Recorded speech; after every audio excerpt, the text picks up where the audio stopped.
Dans cette vidéo, nous allons recréer sur Niagara ce système plutôt sympa qui vous permettra d'apprendre à modifier les attributs d'une particule tels que sa couleur ou sa taille en fonction de valeurs bien précises.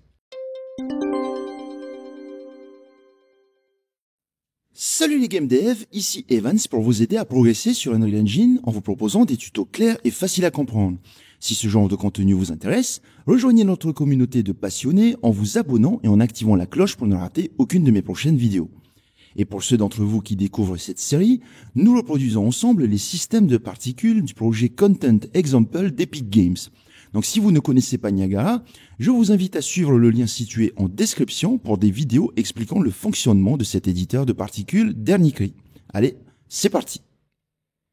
Alors, si vous avez réussi les 5 premiers épisodes de cette série dédiée au Content Example, vous devriez réussir à recréer ce système de particules sans trop de problèmes, puisqu'il n'aborde pas vraiment de nouveaux sujets liés à Niagara. Donc, ce système de particules, il émet des particules et boucle indéfiniment. Il a deux types d'émissions. La première émission de particules, c'est celle qui consiste à faire apparaître 4 particules toutes les secondes. Et si vous regardez bien, à intervalles aléatoires, il y a des paquets de particules qui apparaissent comme dans un spawn burst tout simplement. Ensuite, chaque particule a une vélocité initiale dont la direction est aléatoire et la vitesse est elle aussi aléatoire comprise entre 10 et 80. Et l'autre particularité, c'est que vous voyez que les particules sont attirées vers leur position initiale à chaque fois qu'elles sont lancées. Donc là, elles partent, et ensuite elles reviennent tout doucement vers leur position initiale. Plus les particules s'éloignent de leur position initiale, plus elles grossissent. Donc là, si vous suivez une particule en particulier, vous allez voir qu'elle va grossir, et revenir tout doucement vers le fond. Et enfin, le dernier point intéressant de ce système-là, c'est que les particules changent de couleur en fonction de leur distance par rapport à leur position initiale. Alors, comme d'habitude, pour ceux qui suivent cette série depuis le début, vous savez que c'est à partir de ce moment-là que vous êtes censé tenter de reproduire ce système de votre côté par vous-même. Donc, je profite de ce petit moment pour faire une petite parenthèse assez rapide et remercier tous ceux d'entre vous qui m'ont fait des retours sur cette série. Ça me fait très plaisir de voir que ce format vous plaît beaucoup et vous est vraiment utile. Donc, pour revenir à l'exercice, vous avez comme d'habitude un lien dans la description de cette vidéo pour télécharger l'archive qui contient le projet avec lequel je vais continuer dans la suite de cette vidéo. Donc, une fois les fichiers téléchargés, vous pouvez tenter de reproduire ce système en suivant le cahier des charges affiché ici à l'écran, que vous trouverez aussi dans l'archive. Donc maintenant, vous pouvez mettre la vidéo sur pause, et une fois l'exercice terminé, on se retrouve dans la suite de cette vidéo pour la correction. Allez, bon courage à vous! Alors maintenant, nous allons passer à la correction de cet exercice. Donc comme d'habitude, si vous avez réussi, je vous invite à mettre le mot « réussi » dans la zone de commentaires ci-dessous. Et si vous n'avez pas réussi, pas de souci, essayez de refaire cet exercice un petit peu plus tard. Et lorsque vous aurez réussi à le faire, mettez à votre tour le mot « réussi » dans la zone de commentaires. Aussi, si cette série vous plaît, je vous invite à mettre un like sur cette vidéo, car ça aide concrètement la chaîne à se faire connaître sur Internet et sur YouTube tout simplement. Donc là, de retour dans le projet de notre exercice, je vais venir dans le dossier Niagara, je vais faire un nouveau dossier que je vais appeler 05 _ attributes blending. Je vais l'ouvrir et ici je vais créer un nouvel émetteur en allant dans FX, Niagara émetteur, je vais prendre un create an empty emitter pour créer un émetteur complètement vide et je vais appeler ça NE _ attributes blending. Donc, j'ouvre cet émetteur et comme d'habitude, nous avons un émetteur complètement vide. Donc, dans le cas de cet émetteur, on n'a pas besoin de changer les propriétés ici. Donc, je vais réduire ce module-là. Je vais venir dans le render comme d'habitude. Je vais venir chercher un sprite renderer et je vais aller chercher mon matériau dans 0 asset, le matériau M default sprite material. Donc, dans une des vidéos précédentes, je vous montre comment récupérer ce matériau directement dans l'engine. Donc, je vous invite à la regarder si vous ne l'avez pas déjà fait. Et ensuite, ici, dans Emitter Update, je vais ajouter un Emitter Life Cycle. Donc, l'Emitter Life Cycle.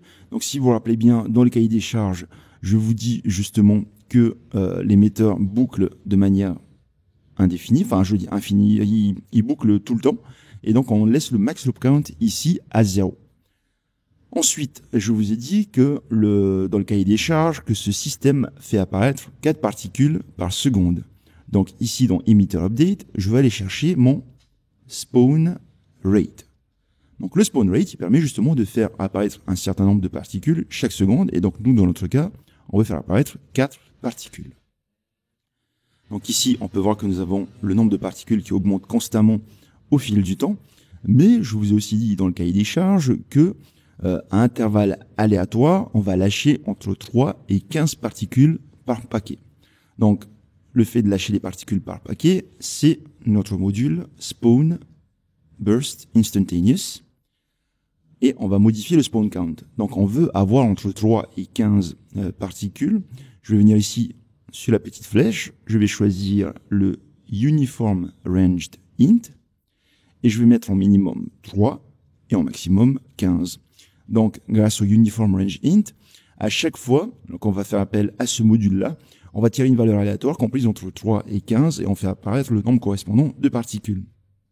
Et pour que le spawn burst instantaneous soit appelé à des intervalles aléatoires, on l'a vu avec le système précédent, il faut venir ici dans l'emitter life cycle et le next loop duration, il correspond à la durée de l'émission. Donc toutes les 5 secondes, on va réémettre entre 3 et 15 particules. Et nous, on veut que cet intervalle-là soit aléatoire. Donc pareil, on va venir sur la petite flèche ici, on va chercher Uniform Ranged Float. Donc, dans le cahier des charges, je vous ai demandé une valeur comprise entre 0,5 et 4 secondes. Donc, la nouvelle émission de paquets va avoir lieu entre 0,5 et 4 secondes à chaque fois. Donc là, maintenant que j'ai fait tout ça, je peux réduire l'ensemble des modules et je vais venir dans le particle spawn ici et je vais chercher un initialize particle. Le lifetime des particules, je vais les mettre à 8. Je vais décocher mass et color parce que nous n'allons pas les utiliser ici. Et le sprite size, je vais venir faire notre classique vector 2D from float, histoire de définir les valeurs x, y à partir d'une seule et même valeur. Donc là, je coche le sprite size et je mets ça à 4.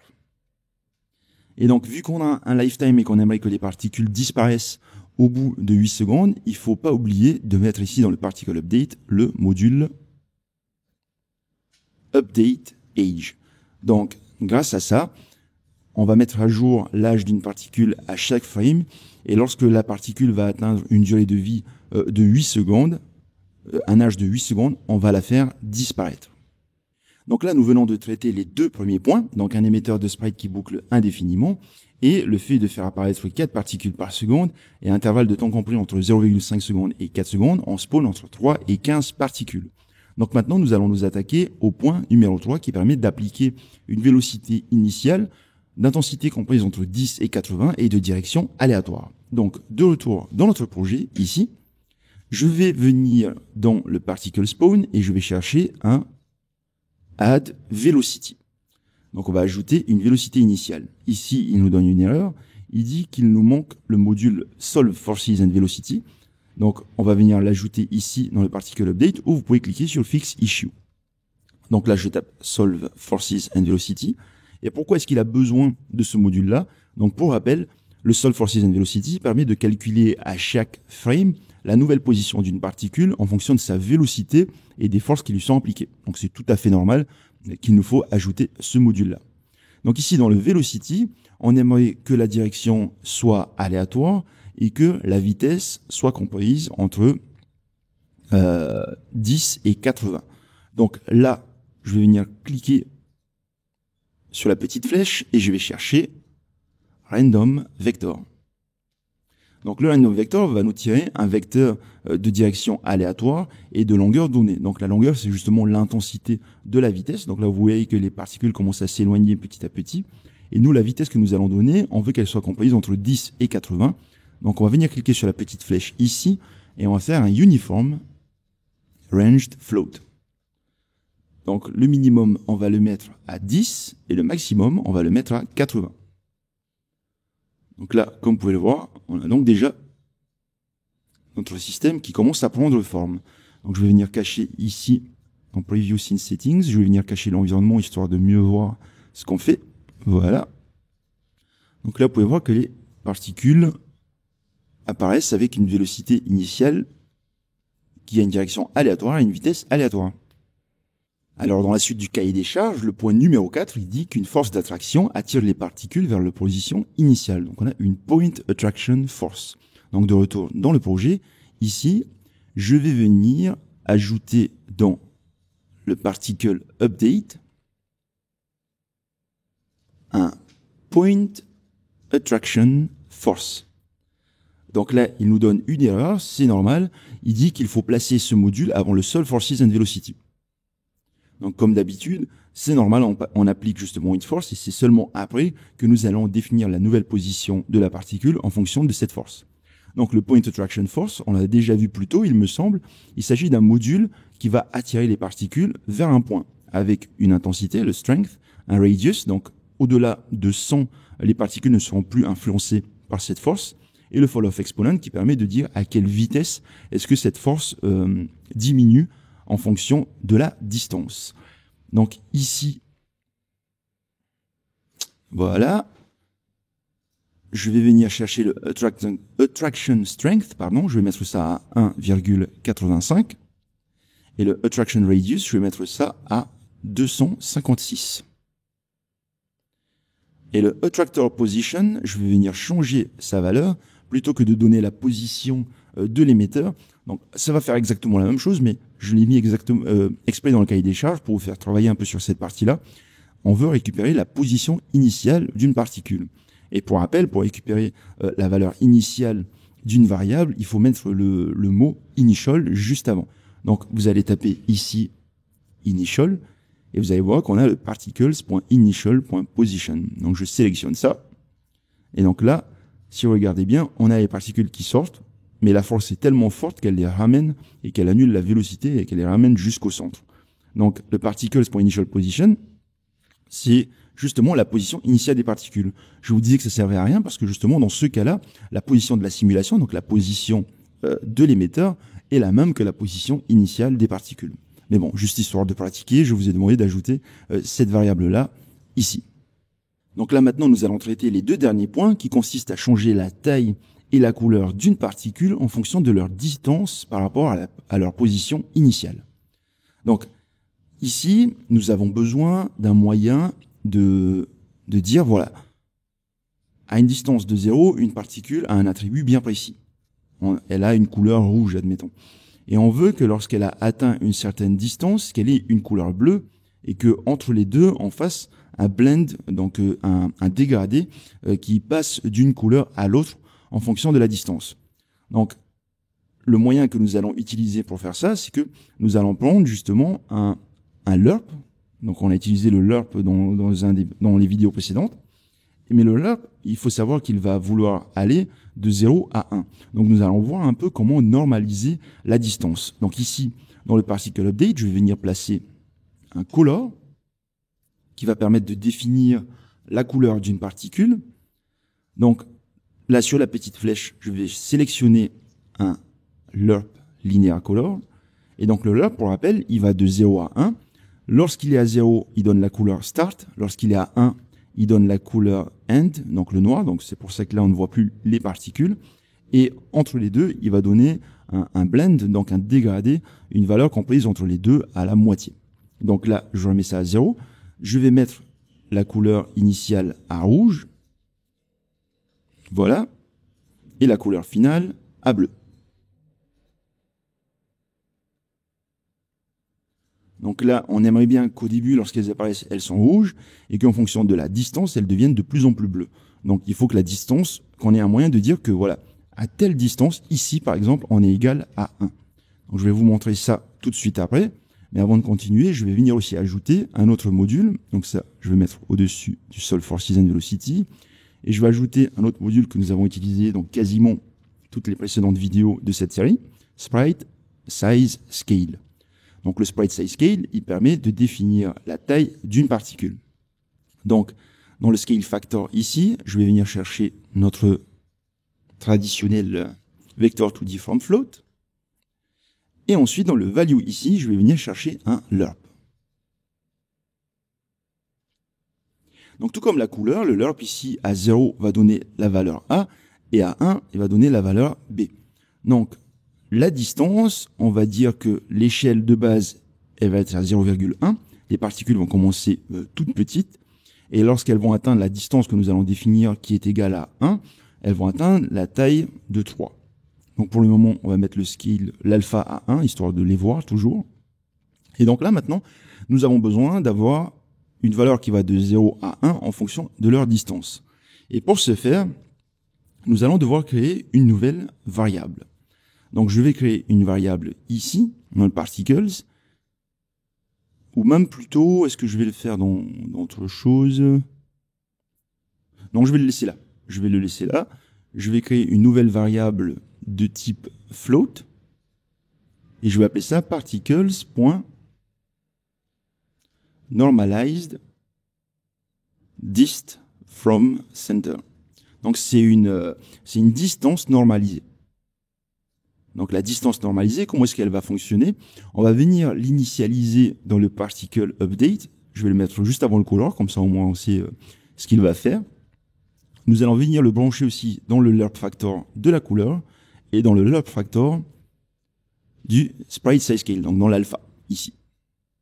Donc vous pouvez voir que si je mets à 1, on a donc une particule qui est bleue et qui est de scale 3. Si je mets à 0, on va moins les voir parce qu'elles sont toutes petites du coup. Peut-être si je zoome, voilà, on peut voir des petites particules rouges parce qu'on est à un scale de 0,1 et une couleur rouge. Donc là maintenant, comment est-ce que nous allons normaliser cette distance-là?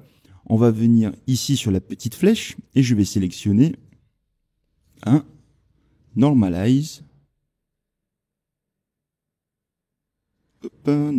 distance range. Donc le normalize distance range, comment est-ce qu'il fonctionne? Il prend une position initiale, il prend une position d'arrivée. Donc ici la position initiale, ça va être le initial position. Donc ici, hop, particles.initial position, donc c'est le start position, on voit où elles apparaissent, pardon. Et le end position, c'est la position actuelle de la particule. Donc le particles.position ici, qu'on peut glisser là. Je vais cliquer sur la petite flèche. Et donc on dit voilà, on veut normaliser la distance entre la position initiale et la position actuelle d'une particule. Et comment est-ce qu'on va normaliser ça? On va donner une sorte de threshold, en quelque sorte. Je vais mettre ça par exemple à 120. Et en fait, ce qui va se passer, donc là vous voyez qu'on a le résultat attendu. Ce qui va se passer en fait, c'est que à 0, on va avoir une valeur de 0 qui va sortir du particles.normalized dist from center, et à 120 par contre, à partir d'une distance de 120, on va avoir une valeur de 1. Et entre les deux, on va normaliser cette distance. C'est-à-dire que à 120 et plus, on va sortir une valeur de 1. Donc, du coup, là, vous voyez qu'on a bien le résultat voulu. Ici, je vais mettre ça peut-être du rose. Voilà. Hop, là, je mets aussi du rose. Ici, je vais plutôt mettre du bleu clair. Pardon. Donc, voilà. Donc, les particules, elles apparaissent, on a une valeur de 0. Et lorsqu'elles atteignent la distance égale à 120 par rapport à leur position initiale, elles ont une valeur de 1. Et toutes les distances entre 0 et 120, on fait une sorte de blend, donc un dégradé entre les deux valeurs données. Donc soit un scale de 0,1 et 3, soit une couleur rose et bleue. Donc là, si je compile, j'applique et je sauvegarde. Je reviens dans le viewport ici, et si je fais un clic droit sur mon émetteur, je vais créer un nouveau système Niagara. Je vais renommer ça ns_attributes blending. Je vais sélectionner mon Niagara Actor dans le viewport ici et je vais assigner le système. Et donc là, comme vous pouvez le voir, on a donc bien un système qui fonctionne correctement. Donc voilà, comme d'habitude, j'espère vraiment que cette vidéo vous a plu et vous aura été utile. Si c'est le cas, merci de me laisser un like car ça aide concrètement la chaîne à se faire connaître sur YouTube. Et dites-moi aussi ce que vous en avez pensé dans la zone de commentaires, je serai ravi d'y répondre. Et comme d'habitude, si vous voulez en apprendre plus sur Unreal Engine, n'hésitez pas à jeter un coup d'œil aux 2 vidéos de mon catalogue qui vont apparaître ici à droite. Pour ma part, je vous dis à très vite, c'était Evans, ciao!